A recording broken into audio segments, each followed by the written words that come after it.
First Corinthians chapter 5. Immorality sa church.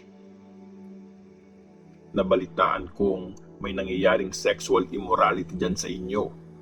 Meron daw sa inyong nakikipagrelasyon sa stepmother niya. Grabe naman. Kahit yung mga walang takot sa Diyos, hindi nila ginagawa yan. At proud pa kayo. Dapat nga malungkot kayo at paalisin niyo sa grupo niyo ang taong gumagawa niyan. Kahit wala ako dyan, kasama niyo ako sa Espiritu na parang nandyan din ako. Sa pangalan ng Panginoon natin si Jesus, hinahatulan ko na ang taong gumawa ng kahalayan na yon.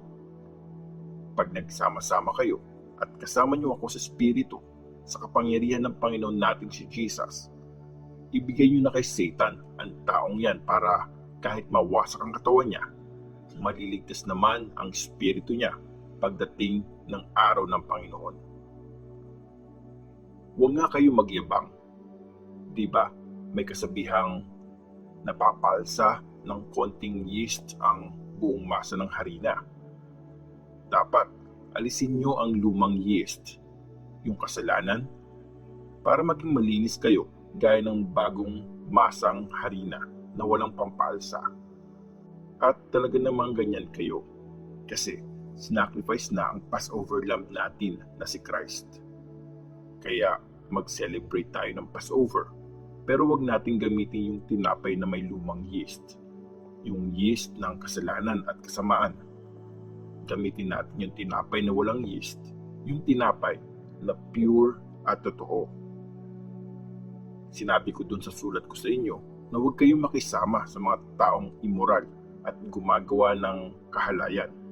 Pero hindi ko tinutukoy yung mga immoral sa mundo o mga taong sakim, magnanakaw o sumasamba sa Diyos-Diyosan. Kasi para talagang maiwasan nyo sila, dapat umalis kayo sa mundong ito. Ang sinasabi kong taong huwag nyong pakisamahan ay yung nagsasabing Christian daw siya pero gumagawa naman ng kahalayan, sakim, sumasamba sa mga Diyos-Diyosan, nanlalait, lasenggo o magnanakaw. Kahit sa pagkain, huwag kayong makisalo sa mga ganyan tao. Anong pakialam ko sa mga hindi Christian? Diba, dapat yung mga members ng church ang ginajudge nyo? Yung mga di naniniwala kay Christ. Diyos ang hahatol sa kanila. Pero sinabi sa Scripture, palayasin nyo sa grupo nyo yung masamang tao. 1 Corinthians chapter 6. Demandahan ng mga Christians. Pag may conflict kayo sa kapwa nyo Christian, bakit dinadala nyo sa korte ng mga judge na walang takot sa Diyos? Instead na hayaan nyo ang mga taong pinili ng Diyos na ayusin ang problema. Di nyo ba alam na ang mga taong pinili ng Diyos ang magja-judge sa mundo?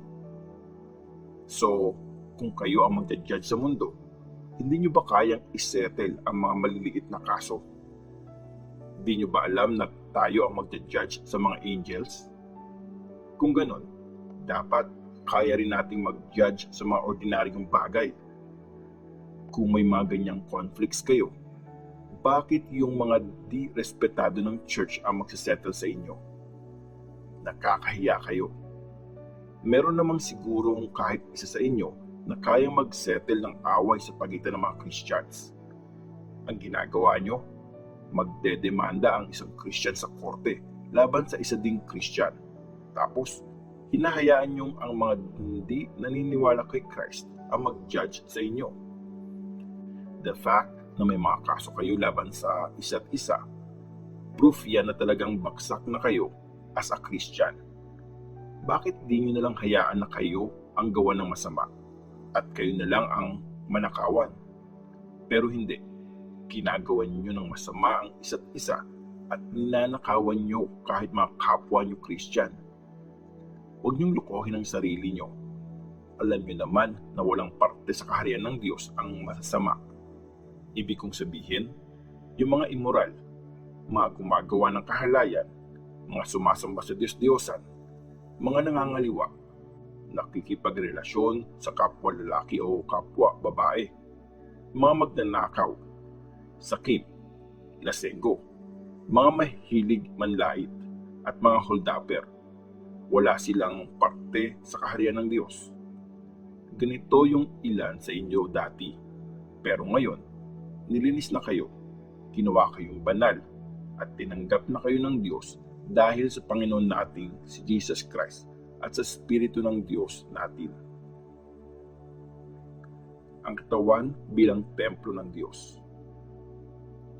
May magsasabi, pwede kong gawin ang kahit ano. Oo nga, pero hindi lahat nakakabuti. Pwede kong sabihin, okay lang na gawin ko lahat, pero hindi ako magpapaalipin dito. May magsasabi, para sa tiyan ang pagkain at ang pagkain para sa tiyan. Oo nga, pero parehong sisirain ng Diyos ang mga yan. Hindi dapat gamitin ang katawan sa paggawa ng kahalayan.